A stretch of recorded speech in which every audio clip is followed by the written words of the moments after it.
So hey guys, how are you all? Welcome to. So we are back with a brand new movie on What If Naruto Was Collection of Gems Nejiten movie, but before we start, be sure to subscribe to our channel and like this video. Now let's begin the story. Neji is sitting stiffly by the window when she arrives at their house, studying his hands in the pale glow of the overhead lamp. He watches the way his fingers grasp the black fabric of his trousers, pulling the material taut over his thigh. He examines the white scars that trail down the rough skin of his palm, testimony to the hundreds of battles he has endured and won, the countless lives he has taken. I came back to get my clothes. He wonders why, then, he is unable to reach out with these hands and draw her close, where he needs her to be. She is leaning against the door frame when he looks up, an old suitcase in one hand and her keys in the other. His shoulders tense when he looks at her properly, small and worn out, with the telltale hint of red in her eyes. Neji forces himself to stand up. They're in the bedroom. But of course she knows that. Neji grits his teeth and looks away, stops himself from reaching for her when she detaches herself from the shadows behind the doorway and steps gingerly into their living room. Her gaze drops, falling hesitantly on the tall, porcelain vase of white chrysanthemums by his side. He recalls that they are her favorites and suddenly feels an irrational guilt for having allowed them to wilt. He hasn't touched the flowers since she left 3 days ago to God knows where. A rucksack slung over her shoulders and her hair tumbling down her back. Her favorite ribbons, the white ones that he gave her for her birthday, are still curled atop the dressing table in their bedroom. He hasn't touched those, either. I'll be quick. 2 years of living together, sharing a roof and a bed, and now as they try their hardest to look unafraid, they suddenly find themselves two lonely silhouettes, stranded in the static void that stretches boundlessly around them. The second hand on the clock revolves jerkily and time slows to a wretched crawl. Tenten hesitates, biting her lip before striding quickly past Neji towards the stairs, starting when her suitcase scrapes jarringly loud against the dining room table. Sorry, I'm being careless. Sorry.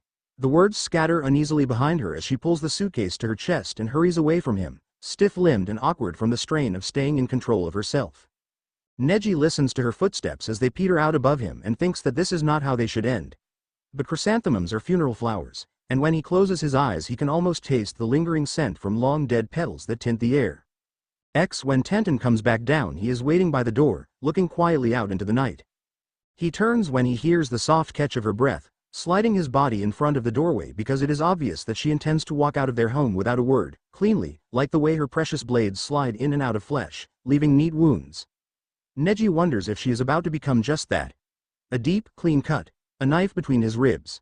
She pauses a few steps from him and tightens her grip on the suitcase, staring hard at a spot somewhere near his right shoulder. Tenten, he begins quietly, keeping his expression carefully closed, perhaps we should reconsider. Please, Neji, she interrupts him immediately, pleading, her voice lilting up and cracking at the edges. I'm leaving, all right? We discussed this last time, let's not do this again, please? She is frightened, because to her love has always meant fear and she loves him, too much. I've changed my mind. I haven't. And Neji understands even if he doesn't want to, because to him love had always been a dull ache that reverberated of loss and grief, the faded gray that drenched his memories of Hisashi until Naruto had picked up the first piece of his splintered heart and Team Guy mended the rest, fragment by brittle fragment.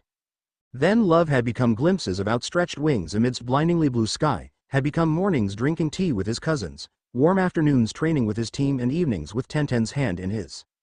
This is foolishness, he states bluntly, we need each other. She recoils. He knows he has hit a nerve. It is precisely this need that has kept Tenten afraid since before her genin days, even as her girlish smiles and cheerful demeanor bloomed and the steel slipped through increasingly calloused fingertips. To love her precious people meant to need. To need meant exposing herself to heartbreak and the possibility of ending up irrevocably damaged, broken, should they ever be lost to her.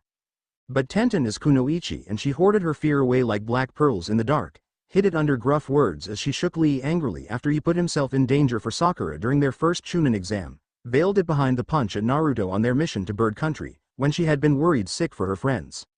Neji, don't we, he adds softly, probing. For an instant Tenten looks like she is about to cry. She shakes her head fiercely, soft brown bangs slipping before her eyes. Only as teammates, she tells him roughly. We decided to live together from want, not need. So why are you leaving now? He frowns, stepping closer to her. She moves away quickly, a hand shooting out to steady herself against the wall. You do not want me anymore? Of course that's not true, Neji. You know that's not what I mean. Tenten fumbles with her words, wishing for the 100th time that she could have Neji or even Lee's eloquence. I can't. She breaks off, struggling to gather any remaining traces of willpower. She has to leave, now. You cannot? He prompts, taking another step towards her. Tenten presses herself against the wall, eyes wild. Stop, Neji, go away. I can't. What is it? Neji is becoming increasingly anxious, but he forces himself to breathe, get closer to her. What can't you do? If this problem is really so important to you, we can work on it together. His voice cracks almost imperceptibly. We've always worked together, haven't we? There is no reason. No, Tenten chokes out, suitcase falling to the ground as her hands come up to push him away. Neji grabs her by the wrists when they clench onto the white cotton of his shirt, pressing her gently back against the wall. She immediately jerks away from his grasp, rubbing her wrists agitatedly as if burnt. I can't love you like this, Neji, don't you understand? I don't want to love you anymore. The words break against his skin and fall to the hardwood floor like invisible shards of glass. Or perhaps they are merely chrysanthemum petals. Neji can't tell the difference anymore. He stares down at Tenten's forlorn expression and resists the urge to lean down and kiss her until she changes her mind. Becoming a couple during their younger years had been completely natural to themselves and to those who knew them. No one had been surprised when they had announced their decision to live together. The main house even permitted Neji to leave the Hyuga compound and rent a house near the outskirts of the village, close to their old training grounds. It had been a good arrangement. Tenten enjoyed finally having someone to come home to from a mission after years of living alone in her parents' empty, echoing apartment, and she understood that what she felt for the Hyuga was more than respect, more than friendship and love for a teammate. He was the childhood companion who had grown into something a little bit more, and she wanted him as a lover, definitely, but believed that she only needed him like she knew she needed Lee and her comrades in Konoha. Just one more dusty pearl buried away in her dark. Because Tenten is kunoichi, and even if the concept of needing scared her, she would deal with it like a kunoichi should. And yet, she had not counted on falling for him so hard. The few years of dating that had seen her crush on the Hyuga bloom into a more mature affection had melted into 2 years of living together, 2 years of simple domesticity that saw her finally understanding and gradually falling deeper and deeper in love with the man, until inescapably there came the morning she woke up next to his sleeping figure and realized that she loved him a little too strongly, needed him a little too much to be safe. And that, she cannot take. Needing someone this badly is terrifying to the woman who has already lost all that she needed once in her life. Tenten found herself shrinking away from her feelings and hiding from Neji, until the spaces between them grew so empty and distant that Neji, prosaic, unromantic Neji, actually approached her about it with a flower clutched awkwardly in his hand and a demand to take her out to dinner so she could explain herself. At which point Tenten informed him that she was leaving, because she had to leave, before it was too late. Because all her instincts told her to run, to preserve what self-sufficiency she had left in herself. The argument that ensued left Neji half understanding and angry. He knew what it was to equate love with need and need with loss, but could not understand why she refused to give them a chance. Were their lives really to be governed by such things as fear? It ended abruptly, when Tenten fled their home, a hastily packed rucksack slung over her shoulder. We need this, Neji. We've left this hanging for too long, we should spend some time apart, think about what we want. Tenten rattles off excuses fluidly, an exercise in self-deceit. We have to consider our duty, if we were wise or even right too. Neji slams his palm into the wall by her shoulders, knuckles draining white as his fingers dig against the concrete. Enough. An angry silence solidifies and shatters in between one blink of the eye and the next, and then his fierce gaze leaves her face as he leans down, breath hot against the pale skin of her throat. Honey-brown eyes widen, irises contracting. Tenten inhales quickly when she feels loose strands of his hair trailing lightly against the bare skin of her arm. I do not wish to hear more. Neji shifts his head so their cheeks graze gently against each other, flushed skin set alight and burning on contact. His free hand comes up, fingers fumbling along her jawline and tilting her face up and away until Tenten is suddenly staring straight into the blazing white ceiling light. She winces, momentarily blinded by the light and the heat of his touch, before throwing out a final plea to convince herself and Neji that her departure is inevitable. Neji, I am Shinobi. I'm not supposed to need anyone like this, not this way. It will only hinder me, us.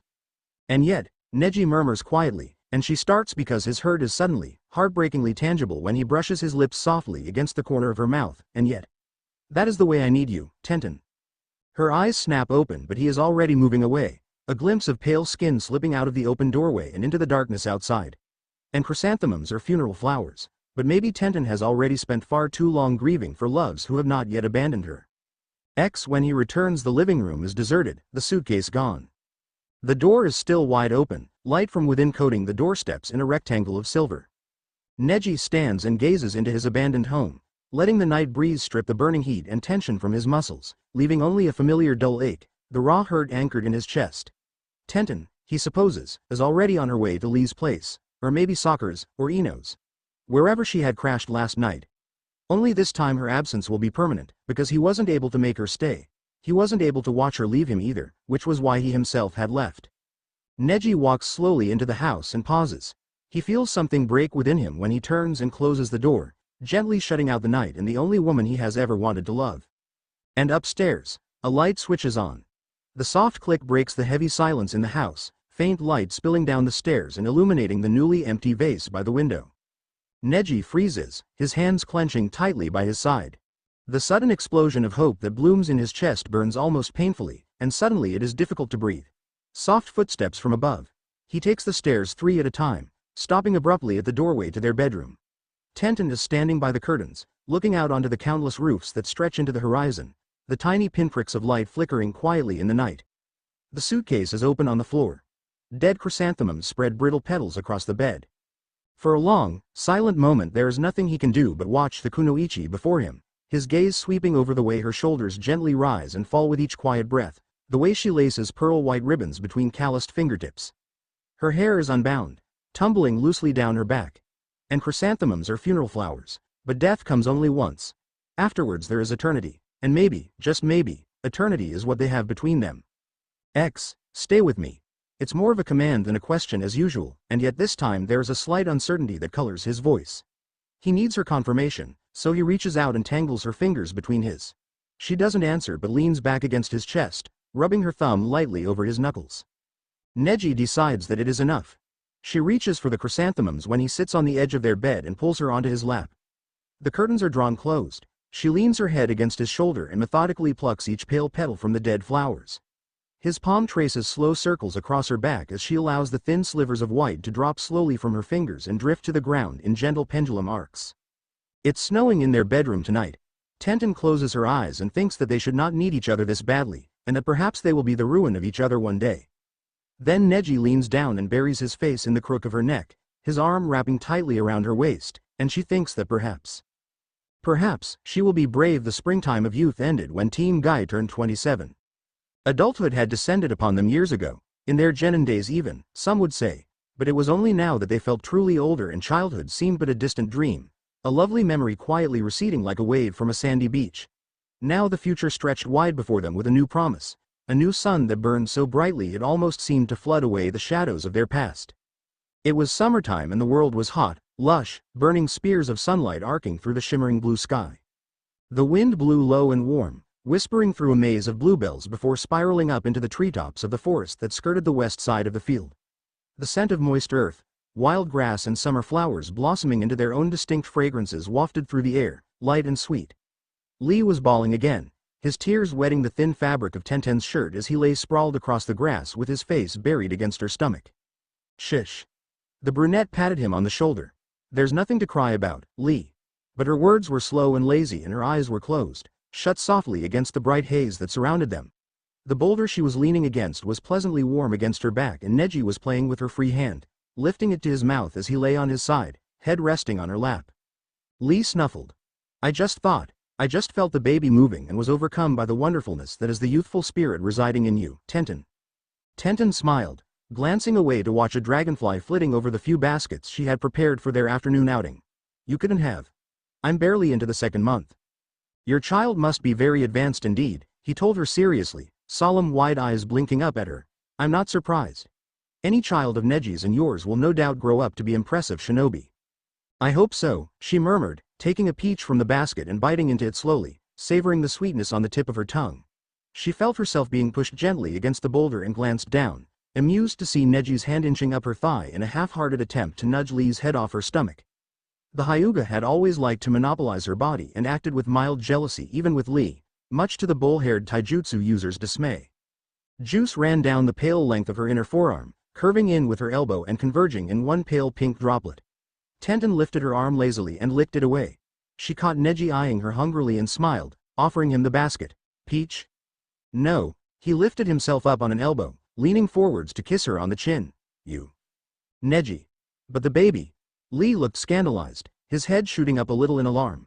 Neji took advantage of the moment and his hand crept over the part of Tenten Lee had previously occupied, stroking the gentle curve of her swelling stomach.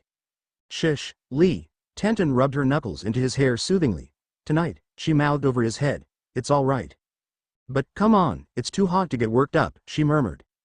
Neji will not be making any improper advances towards you tonight. None at all, she lied through her teeth. Neji merely looked a little annoyed. She's my wife, Lee. The unspoken words, I have the right to make any improper advances towards Tenten whenever I want, hung heavily in the air. Your pregnant wife. What if you hurt the baby? Tenten closed her eyes again and leaned back, smiling as she listened to them bicker over her. Somehow both her hands had found their way into theirs. One on each side, one for each of her boys. Because the truth was that these two would always remain only boys in her heart, no matter how tall they've grown or how many more battles they will win. The springtime of youth ended when Team Guy turned 27. Tenten doesn't really mind because it's summertime now, and because they're both still with her, still together, still young. Still in love. She hears the quiet scraping of sandaled feet on concrete as she sits on their bed, fumbling her hair loose from their buns in the sheltered darkness of the bedroom. The summer days are oppressively hot but the nights are cool. A light wind lifts the curtains and steals the heat from her skin. Tenten presses her palm against the cold glass as she looks out the window and sees Nara Shikamaru whipping by, mask in hand. The Anbu captain is tired, bloodied and clearly on his way home, a pronounced limp slowing his journey across the rooftops. She looks to the clock. 2 in the morning. Dim streaks of silver in the background tell her that the rest of the squad is finally back in Konoha after 2 weeks of absence. Neji. The moonlight ripples like a thin wash of liquid silver across the hardwood floor as she pads quietly to the closet. She buries her face in the soft fabric of his sleeping robe, breathing in the familiar scent before taking it off the hanger and laying it on their bed. She shrugs on a jacket and makes her way down to the kitchen, curling onto a stool in the dark to wait for his arrival. He never liked returning to find the lights on. They were too bright, left him too exposed after the nerve-burning necessity of constant alertness. The faint glow from the street lamps seeps in from the crack underneath the front door. The quiet ticking of the clock fractures the silence. He doesn't come. Seconds turns to minutes turns to nearly an hour drenched in shadows and Tenten continues to watch the door, willing it to open, waiting for him to come home to her, but he doesn't, and the door remains shut. There is no fear that he is hurt. Nara would have come to her if Neji had been badly injured, but there is something else, a gentle heartache that is slowly unfolding in her chest because she knows why he is not here and she knows he's doing this purely for her sake. Shinobi. They are not accustomed to being gentle, do not know how to touch with a lover's caress, have never found the time to be kind. And so they fight and win and break each other over and over and over again. Tenten is sick of the vicious cycle, is sick of remembering the way the hurt had slowly bled into his eyes when she had let him down. It was a mistake, she tells the door loudly. I know better now. The door doesn't answer. Neji isn't here to listen. She forgets to tie her hair up again when she leaves. Ivory-tinted ribbons gleam faintly on the kitchen table and the door is left swinging wide open, the lithe silhouette of the kunoichi already just another shadow melting into the dark. He is a monster when she finds him. She stumbles out from the dirt path into the clearing and her breath hitches at the sight of him, standing rigidly in the middle of their old training ground with his back to her and his hands fisted by his side. The Anbu uniform has torn and darkened, sticking wetly to his skin. A heady, metallic stench clings to him and his fingers are stained a dark red. Shadows from the swaying branches of nearby trees flood across the stiff set of his back. The tension is evident in the painfully taut muscles, the way his spine arches slightly and his head tilts up. A silent howl choked in, choked back. Dark tracks of dried blood the color of rust coat the entire length of his arm. It is not his blood that burns him. Neji? She asks awkwardly from the rim of the clearing, resting a hand on a trunk that bears evidence of their more innocent past. He doesn't answer, doesn't even turn around to meet her gaze. Neji, she tries again, louder this time. She steps forwards. Neji, what are you doing here? Don't come near me. His voice is cold, harsh, but his hand is shaking and she knows him well enough to detect the undercurrent of fear. Why? She asks, but she knows the answer already and it's breaking her heart. He leans heavily against the doorway with the mask dangling between his fingertips. He's wearing his trademark smirk but it's obvious he's exhausted, bone-weary from weeks of fighting. I'm home. Tenten tries to smile for him but it comes out all wrong, her lips twitching up awkwardly, humorlessly. Hey, Neji. His smirk falters a little. He pushes himself off the wall and stalks forwards, reaching out for her. Tenten braces herself for his touch but cannot help shuddering when his fingers gently trace the curve of her shoulder. He catches the involuntary flinch and freezes, fingers stiffening against her skin. Tenten? He asks quietly, probing. Is there something wrong? Nothing, she stammers, but then he moves closer, looming over her with concern etched into his features. And oh God, this is Neji. She shouldn't be feeling like this, but the stories she had heard, the whispered tales of mass murder, whole villages wiped out, the white-eyed genius who had destroyed an entire platoon of Miss Nin before dawn. Tenten had quit Anbu within 2 weeks of joining, having realized early on that she was simply not cut out for the job.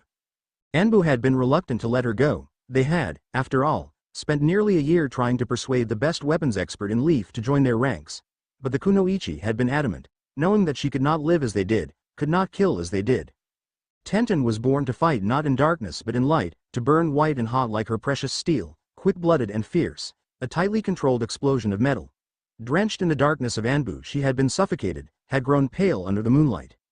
Neji, though. Neji continues to thrive as one of the Force's most deadly assassins, meticulous and silent in his work.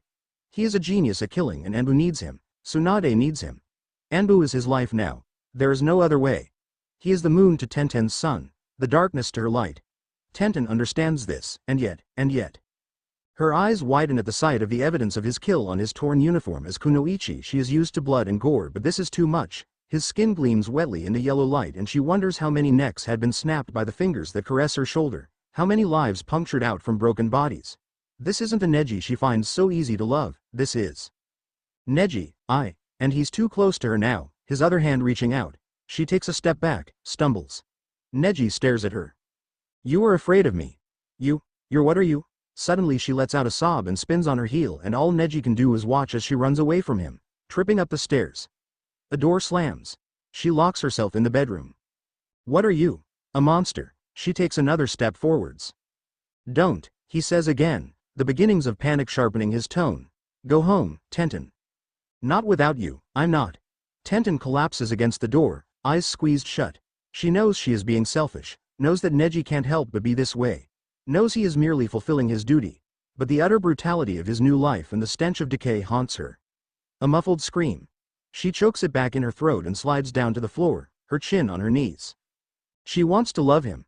She wants to understand him and go back to the days when they were partners, fighting in perfect syncopation. She doesn't know whether she can cope with him, to deal with this harsh new reality. She doesn't know how to be gentle with him, to reach out to him and keep him sane in this madness, because Anbu is just that. Madness. But it is madness that Neji has chosen.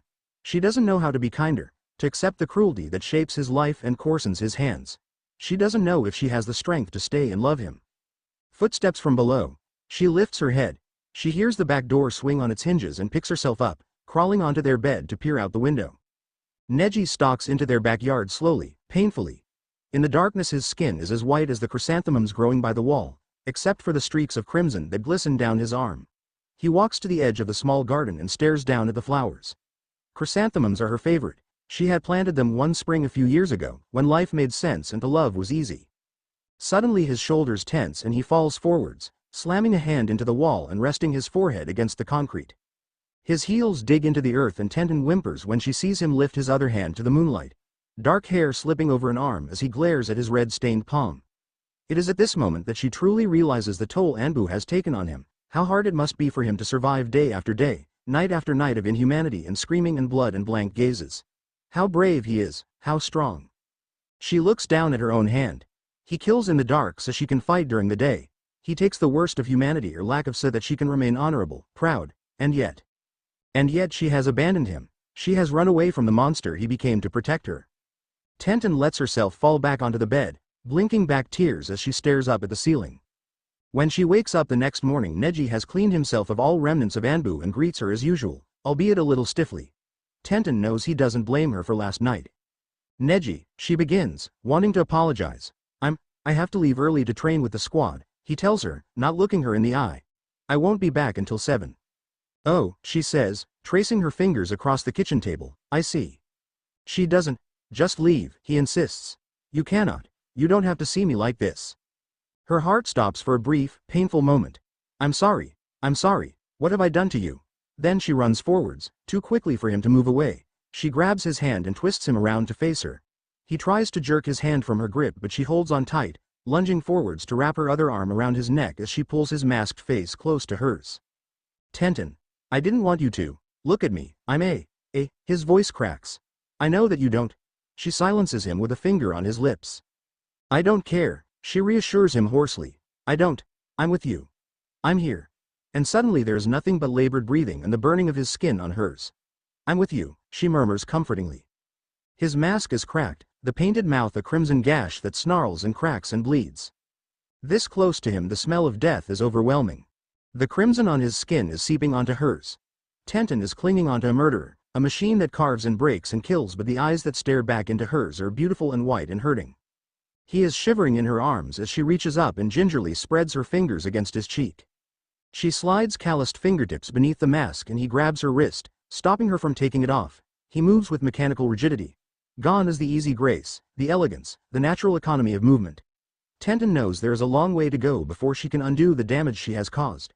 She can see it in the way his eyes question hers, can see the confusion and fear and the tiniest glimmer of hope. Tenten. I'm sorry, she breathes. I love you, I'm sorry. He reaches out and strokes her cheek. I didn't want to frighten you. He pauses and adds quietly, didn't want to see you disgusted by me. Was scared of seeing you scared of me. Her fingers bunch tightly into the torn material of his uniform. His touch is so gentle that it makes her want to cry, makes her want to scream and howl at the world. She doesn't trust herself to speak and so she reaches up instead, tenderly disengaging her wrist from his grip and tiptoeing to cradle his face. She slips the mask off, letting it drop to the ground. It is difficult, loving Hyuga Neji, but she is stronger now and so she loves him anyway, loves the way he is a little broken, a toy soldier with snapped clockwork. He is damaged, but Tenten finds him and fixes him and he is one step closer to freedom, because sometimes to break free, you have to do just that. Break. She wipes the war paint from his cheeks with the back of her hand and kisses the seal on his forehead. She rubs the dried blood from his skin and wraps his shoulders in her jacket, the rest in her arms. She moves slowly, gently. Neji watches in silence as she takes care of him and loves him and something softens in his face, something sparks again his eyes. They who are not accustomed to being gentle, who do not know how to touch with a lover's caress, they who have never found the time to be kind. They learn. Tenten leans in close and kisses him softly, lingeringly. I'm learning, she whispers against his mouth, tracing her fingertips along his jaw. I'm learning. Hello. My name is Tenten. I hear you're a genius. He has the longest lashes I've ever seen and I'm not quite sure I like it that way. It's always a little awkward when the boy is prettier than you. I'm not sure I like the way he smiles, either. His smile, or smirk, as I have heard others call it, is not exactly cruel. Rather, it is muted, proud, something to keep the world at bay. When I see him I am reminded of a dead end or maybe a dry, flaking wall. He conveys a suffocating sense of blankness, yet inside that wall is buried a corpse and I wonder when his face will crack. Layers upon layers of ice shattering to reveal what, I don't know. Something painfully raw. His buried grief makes me uncomfortable. Usually I gravitate towards the safer, more cheerful personalities. I like simplicity, a genuine smile. I prefer happy endings. Then I remember that his story has only just begun, and perhaps his ending can be as beautiful as he is. X2 Sometimes Neji wonders what Tenten is thinking when she watches him train, resting in the cool shadows of a willow tree. Today he is practicing his control of chakra while on water. His feet barely graze the surface, sending gentle ripples circling out towards her figure by the shore. 3 years of training together and being teammates has made the Hyuga appreciate the cheerful companionship of this girl. Not that he would let his hand linger too long on hers or think of her too much. His life is his clan's and he will not taint her with the dirtied blood that courses through his veins. Instinct tells him that fate will take away anyone who comes too close to him, who means too much to him. Neji doesn't want Tenten to go away. He tells himself she is nothing to him and secretly hopes fate will let her stay. The others say he is the ghost of the Hyuga, already dead to the world. I disagree. When I see the way his fingers clench into a fist, the flush that colors his pale skin as he executes the juken, the way the red bleeds into his lips when he is upset, until I can barely resist tracing my fingers over his mouth. I know that he may be a bringer of death, a victim of death, but not so far gone as to be permanently locked in its cage. He is merely a trapped bird, maimed at birth. The wings he will find will take him to the sun. And something in my heart says, take me with you. I'm in love. X3 She runs into the hospital room. The bed is empty. Slanting sunlight twists and flickers through the empty spaces, blindingly white, like gentle ghosts fading softly into the shadows by her feet. When she finds him he is standing by the window with the most serene expression she has ever seen. Neji. He was bleeding too much, far too much, when they took him away. The crowd is still cheering for the blonde boy, Uzumaki. When I slip away from the stands, neither Lee nor Guy notice my departure. Thank God. I'm afraid. Neji. All the words he said earlier burn in my throat, reminding me that after so long, fate still has her grasp on him, mesmerizing him in the same way he has captivated me from the very beginning. I'm afraid. Fuck, I'm terrified. I don't know if Uzumaki has broken him once and for all. The hospital air is cold, sterile. I find the right door and let myself in. The smile he wears is beautiful. X4 they ask to stay together, Team Guy. Most of the other teams have broken up, broken off. Team Guy sticks together because that is the only way they live, and because both Lee and Tenten know that Neji is not yet whole. Today is Sunday. Neji is older now, taller. Lee, I hope, will stay young forever. I used to think that I'm determined to help Neji purely because I love him, but that is not true. I too have grown taller, deadlier, more understanding of myself and those around me. I know that a selfish part of me cannot let go of Neji because I want to be like him, as strong as him. I want him to bring me with him when he finally flies away. If he can find his heaven, then perhaps I can too. Perhaps then my goal of becoming as strong a kunoichi as Tsunade-sama will be attainable. I know we're both a little closer to heaven when his hand lingers on mine, fingertips brushing the scars that crisscross the back of my palm. Fate doesn't suffocate him anymore. Only I can take his breath away. He smiles for me and my heart soars. Today is Sunday. Sunday. Today is my day of the sun. X5 Neji knows he is lucky, because somewhere along the way, nothing became everything. Somewhere along the way, he fell in love. Sometimes he wonders why Tenten still stays with him after so long. When he doesn't think about it, their being together feels completely natural and he can't imagine living any other way. But once he put that intellect of his to use, once he really thinks it through, the idea that a pretty girl with a naturally cheerful disposition could have willingly attached herself to his problems, had cried for him as if the grief was her own. It's strange, confusing. It makes him need her even more. One day he confronts her about it, trying to understand why she could possibly love him the way he loves her. I was a bastard, he says, glaring down at her on their bed, propped up by his elbows. She raises an eyebrow, stretching across the pillows lazily, past tense. She pokes his chest lightly. He amends, not taking his gaze off her, and yet you stayed. His voice lilts up a little, unsure and almost pleading, we'll stay. I know. I will. Why? Because, Neji, she tilts her head to the side, smiling. I prefer happy endings. He still has the longest lashes I've ever seen and I hope that our daughter will inherit them. Neji says that she will probably end up turning out like me, what with the way she kicks and turns unceasingly in my body. I still train daily, of course, even though he doesn't like it. After all, I know I can become stronger yet. Fly higher yet. In fact, I joined Anbu recently, along with my husband. For now, though, our masks lie somewhere on our shelf, forgotten, until our daughter is born and I can resume active duty. I painted the designs myself, the eagle and the kestrel. I like to think they're quite fitting. It's funny, really. Neji has taken up another mask now that the ice has cracked and I can finally see the face behind the grief. Find the man who likes to kiss the inside of my wrist and tug my hair loose with his fingers. Who watches me when he thinks I'm asleep and tangles our feet beneath the sheets. Unexpectedly, he caught himself thinking of slim, deft fingers and small, secretive smiles, a scattering of freckles and dark lashes against tanned skin as she slept, the warm hazel of her eyes, the way she'd go perfectly, breathlessly still when he traced a finger over her lips. Neji paused, brush poised and wetted with black ink over the scroll. The mission report was dull, a standard account that had to be sent from his post in Tea Country every week. He glanced down, frowning slightly, and reread the last few lines. Ironically, the long period of peace has left the local shinobi restless. The landlord Isame Takahira organized an archery contest, ostensibly to raise morale within the ranks but also, I suspect, with the intention of demonstrating to the Leaf, via me, their fighters' capabilities. Naturally, none of the competitors had her skill or natural grace. They held themselves too stiffly, unlike her suppleness, her ability to adapt in. A single lantern sent shadows rippling across the lacquered wood of the low desk. He thought of the way her hair had been flung back from her face as she flew high above him, twin dragons surging up from the dusty smoke. A drop of ink converged at the tip of the brush, fell and immediately spread in a soft-rimmed circle across the rice paper. He was reminded of the pink that had stained her cheeks when he kissed her goodbye. Neji sighed, setting down the brush and standing up slowly. The thin paper door rasped when he slid it open, revealing a vast expanse of dark sky and the pale arc of a moon.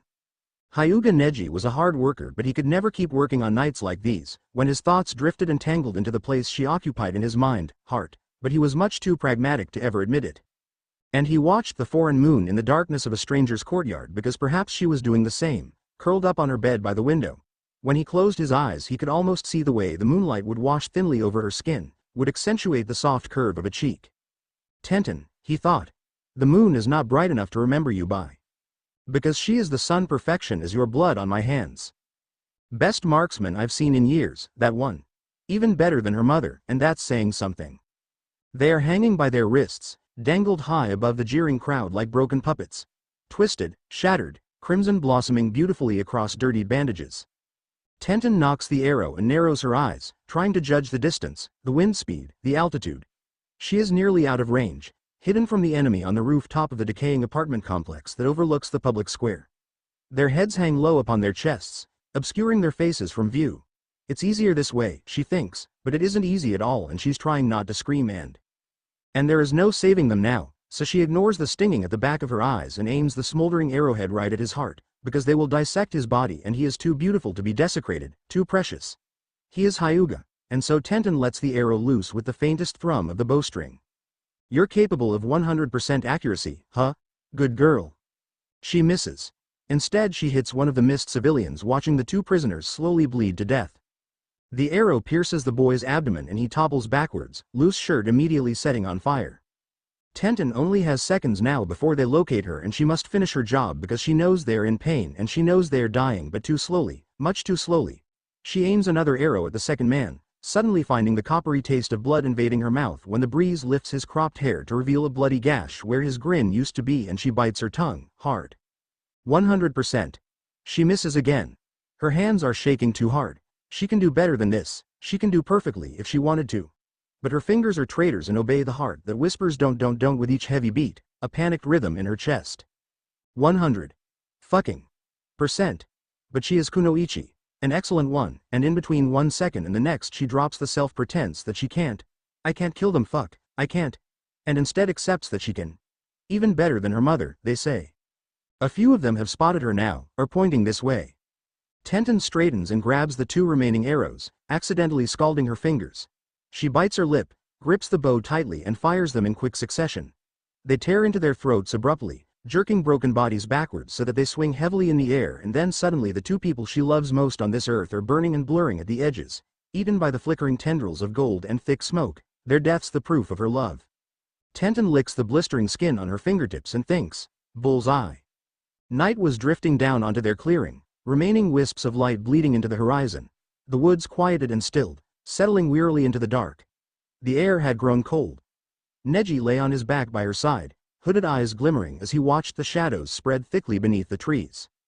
Autumn leaves resembled dead butterfly wings on the ground, cool, brittle, colorless. They reminded him of something, they reminded him of him, and so he reached out and found her by touch, sliding his palm across her ribs, feeling the subterranean ridges arc gently beneath the light cotton of her shirt. He trailed his hand up between her breasts to slant over a collarbone before pressing his knuckles against the hot pulse at her throat, reassured by the slow, steady beat that thrummed against his fingertips. She was warm enough to thaw his coldness, bright enough to stain his white, and solid enough to ground him where he needed to be. But he knew without looking that her eyes were opened wide and turned unwaveringly heavenwards.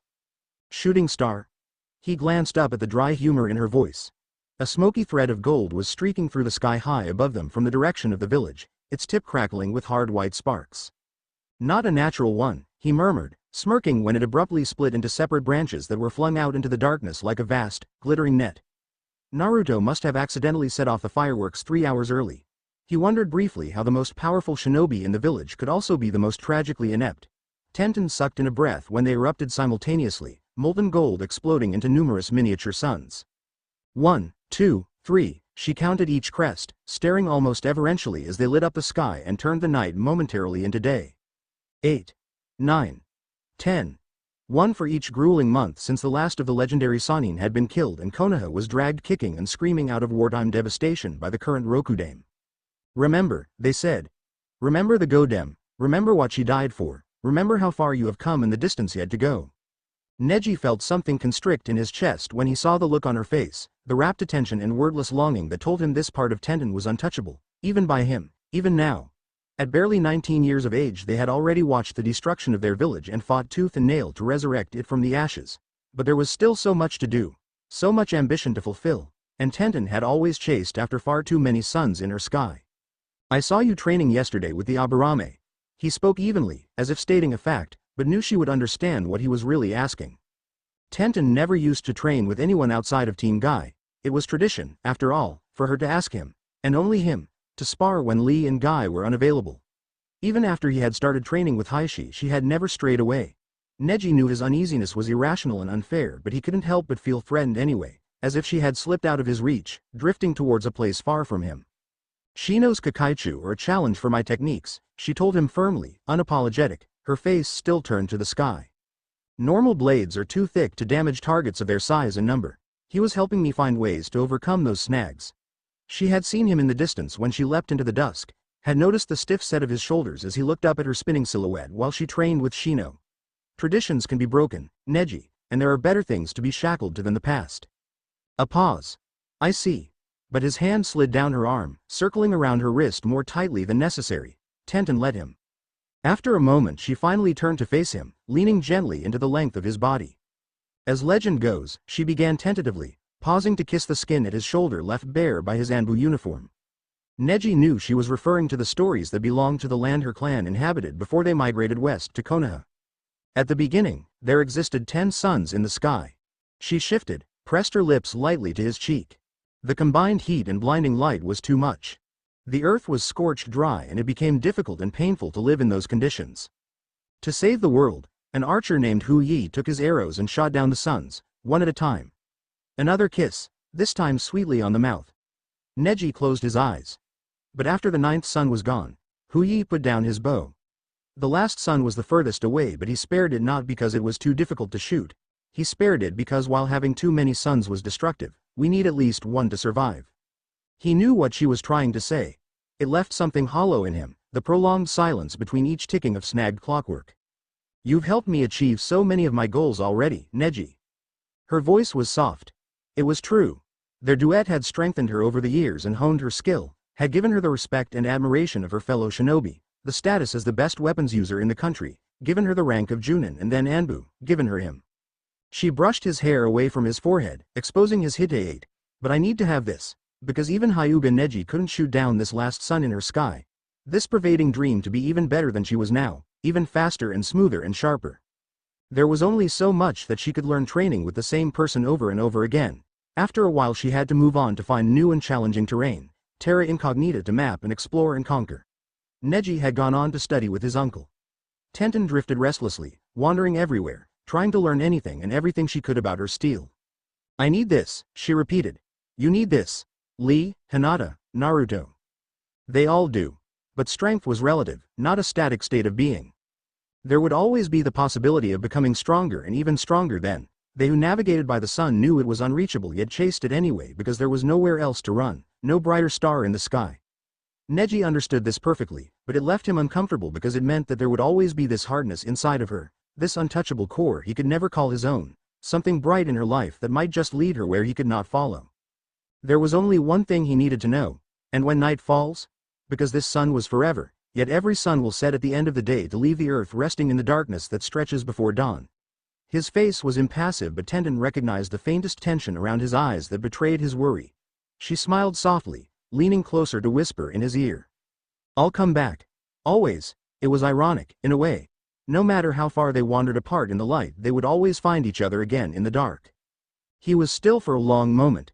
Tenten could hear music and the continuous murmur of the crowds, muffled by the distance. The anniversary festivities must be in full swing by now in the village. She preferred the quiet of his company. His love came almost as an afterthought. She is a good teammate, he reflected one morning, watching her go through the warm-up stretches at the edge of their training grounds. More than good, the best I could have asked for. And I love her, perhaps. He wrapped the final layer of bandaging around his wrist, probably. A tight, efficient knot. All right, definitely. Who are you trying to fool, Hyuga Neji? Then he had smirked to himself, and Tenten had told him to quit being a cocky asshole and start moving quick or she was going to make him her personal human pincushion, got it? Unlike Shikamaru, who sullenly realized he was doomed the moment Tamari blinded him with her feral, sharp-toothed grin after rescuing him from Tayuya, It took Neji years of partnership to recognize in himself a steady, deep-seated affection for Tenten that spilled over the safer confines of friendship and gently flooded the backdrop of his consciousness. Vast, silver, the rippling quiet of a subterranean lake. He wasn't in love with her, but then again, the Hyuga were not a breed who developed a taste for such things. In the long run, through the generations strung like prayer beads along the years, their love was smoother, broader, steadier. Thick ink brushstrokes dragged firmly across rice paper and not mere droplets exploding onto the scroll with temporary ferocity. Even Hinata's helpless infatuation with Naruto eventually simmered down into something warmer, subtler and kinder, like sunlight. Of course, being Hyuga Neji, it took him another 5 years after the aforementioned realization of his affections to do anything official about it. His saving grace being only that once started he proceeded to go straight for the kill with a characteristic inability to see the point of such things as romantic courtship. So saying, he gave her a tea set for her 21st birthday, a blue-tinted teapot of bone china with a varnished bamboo handle, delicate tea leaf filters and 2 tiny, perfect enameled cups nestled in thin, creamy tissue paper. Tenten knew immediately that there was something terribly wrong, or terribly right, depending on whether her intuition regarding his intentions was correct. She had known, or hoped, a little scared, that this had always only been a matter of time, and yet it still surprised her to find him sitting before her on the living room floor of her apartment, cross-legged, regarding her calmly over an elegant tea set for 2. Some things you wait for so long that waiting becomes a habit, becomes comfortable, and when what you crave for comes you find that you really don't know what to do with it, this sudden gift in your hands. She stared at the simple domesticity of his present, the two of them half cast in the soft lilac shadows of a Konohan spring morning. She remembered his other birthday gifts from previous years, an assortment of blades and explosives and scrolls, wedding stones, scabbards, decorative swords. Now she picked up one of the cups, running a fingertip along its smooth, cool rim and admiring the watercolor mandarin ducks painted onto the porcelain. "And what do you propose I do with these, Neji?" she asked with feigned nonchalance, setting it carefully back onto the low table between them. Her heart lurched erratically against her ribcage when he smiled at her and leaned across almost conspiratorially, his breath fanning out lightly against her cheek. "I propose that you make tea, for the 2 of us, every morning, from now on. Marry me." He'd always had her beside him on the battlefield, but now he wanted her in his home. He'd always had Tenten the kunoichi, but now he wanted Tenten the woman, the wife. Is that so?" She looked away with deliberate coolness, swallowing when she felt him cradle her chin with his fingers. He had been consciously gentle with her outside of missions for years, but this was different. This was the first time he had ever allowed himself to touch her this way, and it burned her skin like embers. "I don't think I'm very good at making tea, though. Do you remember when we were 14 and you made me join you in that deathly boring tea ceremony your uncle threw during the summer festival? I ended up drifting off to sleep and spilling my whole cup down my kimono." Her voice hitched when he stroked a knuckle along her jawline. "I don't think your uncle was very pleased." "He wasn't," he replied, turning her face so that their lips barely ghosted over each other, "but we're not 14 anymore." "No," she agreed distractedly, and when he kissed her she slid her fingers along the back of his neck and pulled him in tightly, thinking, "Yes, I will. I'll make tea every morning if those mornings will be ours. I'll do it. I'll marry you. I will if it's you."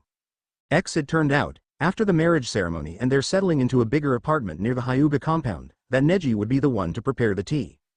Tenten's proficiency in the matter had never really improved since they were 14, and during their first few mornings together she had ended up burning her fingertips with scalding water and hot porcelain, crying out and pouting and pressing them softly against her husband's mouth for him to kiss and nibble at soothingly. A very amused Neji eventually took over the job completely, and from then on he woke up early, slipping gently out of their bed to get the water boiling in the kitchen. One morning he realized, as an afterthought, that he had grown to love commencing the day by watching Tenten take shallow sips of hot tea, fingers wrapped carefully around a porcelain cup, face outlined sparsely by the soft glimmers of light seeping into the room. "What are you smirking at?" His wife peered at him suspiciously. Neji only shook his head. "It's nothing." "Oh, really?" She narrowed her eyes at his dismissive tone. "It's been a while since I've used you as a pincushion, hasn't it? Don't think I won't dare to embarrass you in front of your genins. Hyuga Neji, all. HN. He chuckled, placating her with a strategic kiss on the lips. When he moved away, Tenten's cheeks were faintly tinged with red and she gave him a half-hearted glare, the effect of which was utterly diminished by the small smile she failed to hide behind her teacup. She rolled her eyes. "I'll let you off this time," she told him imperiously, pretending not to notice his bemused expression. A long pause. They watched the shadows glide slowly across the table. It would be time to prepare for work soon. Mid-afternoon. The two of them stopped for their customary break, tugging at their clothes to lessen the heat of the spar. It's a warm day, humid and bright, Wild lavender sways on the periphery of their clearing and sends a heavy sweetness drifting through the long grass. Neji carefully settles himself down in the shade, reties his hair neatly and closes his eyes to meditate. Tenten sprawls on her back beside him with a long sigh. Isn't it hot, Neji? Neji doesn't reply. Tenten nonchalantly rolls onto her front, casually pulling scattered kunai towards her with chakra strings that glint thinly in the sunlight. She hums quietly, a ridiculous tune currently popular with civilian grandmothers and completely inappropriate for a kunoichi about to turn 18 in 2 months. I want dumplings, she informs him, and lazily slips a stalk of grass between her teeth. Neji remains perfectly still. His eyes sting slightly with the afterburn of the Byakugan. For a moment the world is blessedly dark and he cannot see anything. He does not want to see anything. He hears Tenten play with a few pebbles next to him, hears her voice break on the highest note, her light cough. He hears the faint whipping sound her steel makes as she retrieves them and gathers up her scrolls, and he knows when exactly she pauses to untie her hair. First the left bun, then the right, with a quick shake of the head to loosen the coils down her back. There's a faint rustling as she tucks the ribbons into the dip of her collar, fingers sliding discreetly against her cleavage, and Neji sternly instructs his mind not to go there.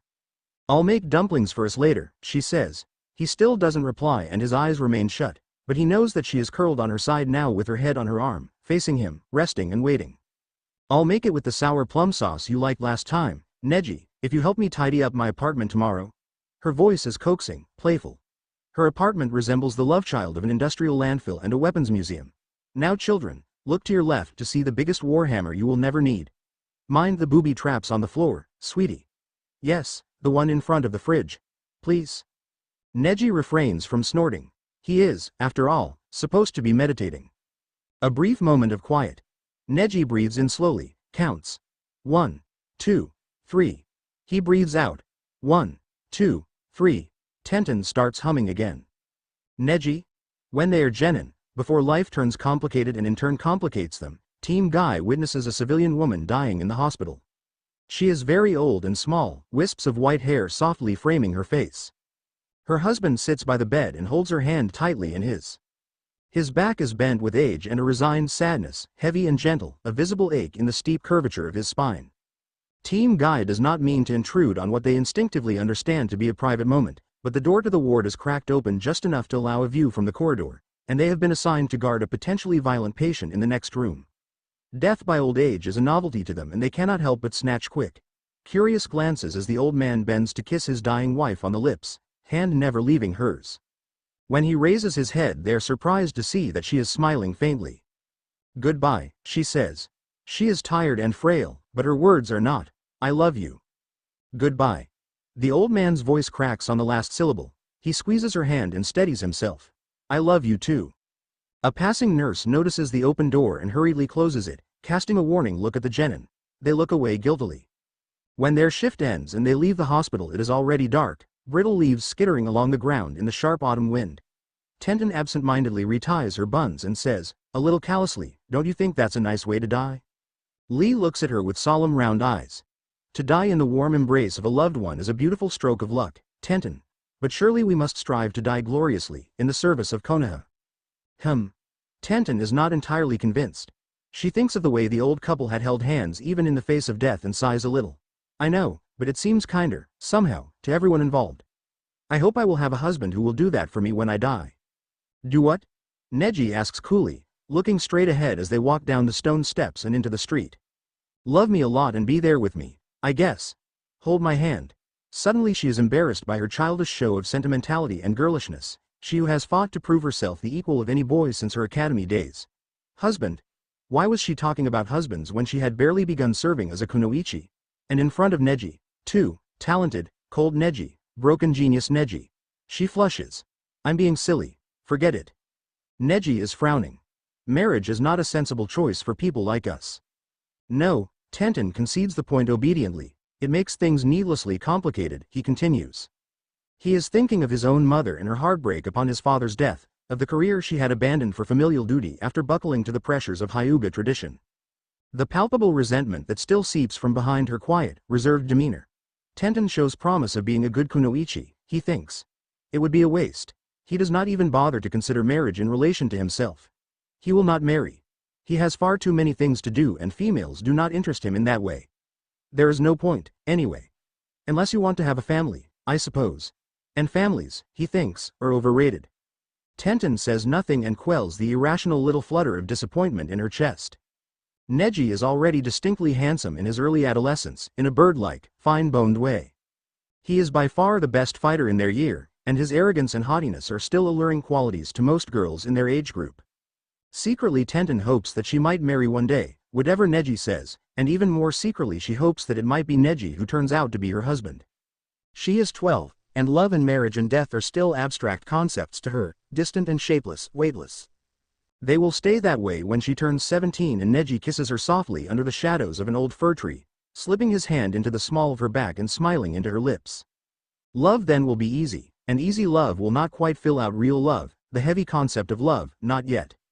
She will contemplate the prospect of one day getting married more easily and without embarrassment, because marriage will finally appear natural, like the way their partnership will deepen into friendship, and then more. Death will painfully, suddenly solidify in her consciousness when Guy dies in the war, while she desperately pumps chakra into his chest through clumsy fingers and Neji nearly cries through his Byakugan, telling her futilely where the bleeding stems from and oh god Sensei is dying.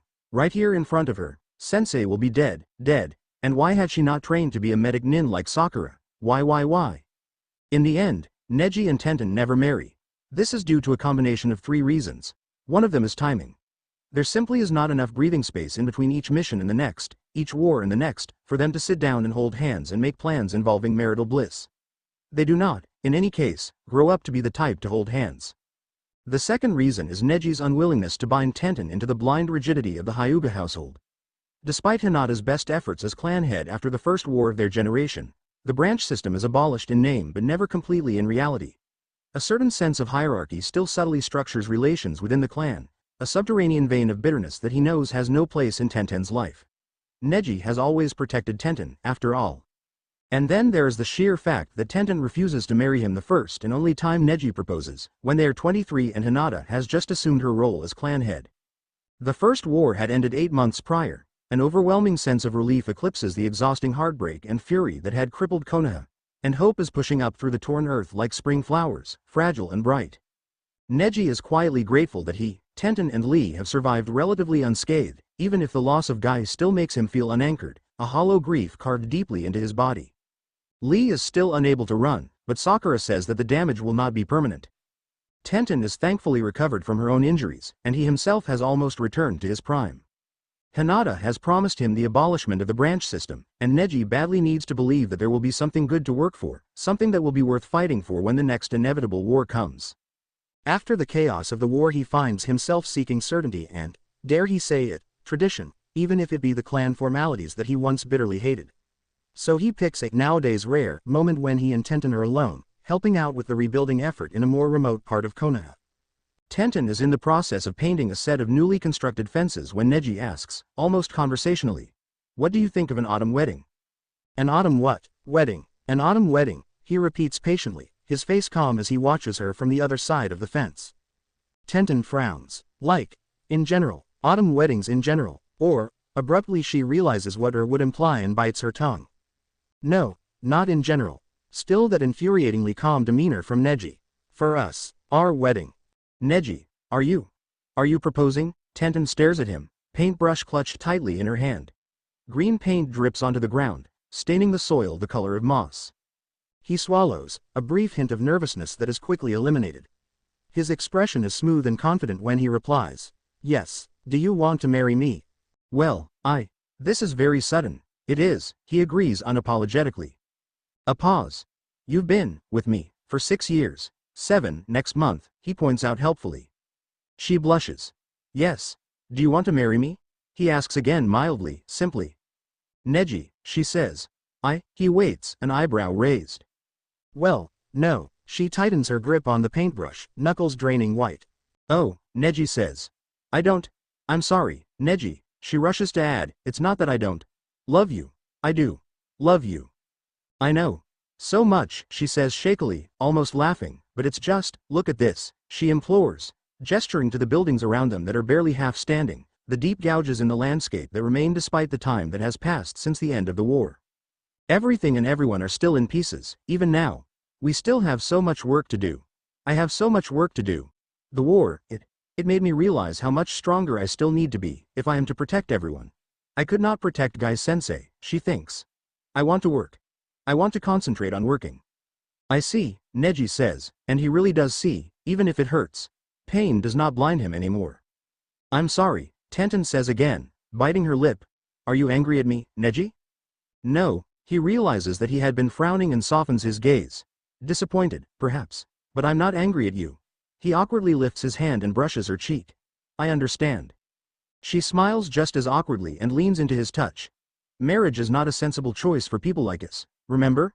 She quotes his childhood phrase wryly, and Neji thinks, not for the first time, that he really was a huge fool when he was younger, wasn't he? Yet even through the disappointment it is clear that Tenten does love him. She has never given him reason to doubt that, and he is immensely grateful for it. Neji is rational and self-controlled enough to know that she is not rejecting him so much as the implications of security and comfort that come with marriage. Tenten does not believe that she deserves to feel secure and comfortable, to have the promise of someone holding her hand tightly when she dies. Not when she has so much left to do, so much further to go, so many to protect. Besides, she adds gently, taking his hand in hers and softly kissing his knuckles, there's always later. When things calm down, get better. When I've gotten stronger. He smiles. Later, then, he says, leaning forwards and kissing her on the lips. Later never materializes. 4 years after the First War, the second breaks out and lasts for 3 years. There is a fragile peace for 7 years after that, during which Team Guy join and serve in Anbu. The Third War lasts for 5 years. Tenten dies in the fourth. The poison blackening the blood in her veins burns her consciousness to the edge of oblivion. Lee has ran off to find help, and Neji hates his Byakugan more than anything he has ever hated because it tells him that Lee will not make it in time. The nearest allied team is at least an hour's run away. Tenten faces another half-hour of mind-numbing agony before certain death, and he knows she is trying her best not to scream, to give their location away. Neji, she gasps, thinking. We must die gloriously, in the service of Konoha. Goodbye, Lee. It will be okay, Tenten, Neji tells her, but he is crying.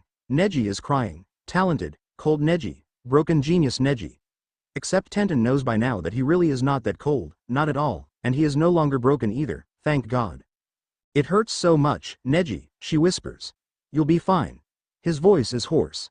I love you, Tenten. Shuddering, her strong, lithe body racked helplessly by the poison, she hands him one of her remaining blades. I love you. He knows what he has to do. Tenten is in too much pain. It would be cruel not to do it. Selfish, to keep her alive for as long as possible for his own sake.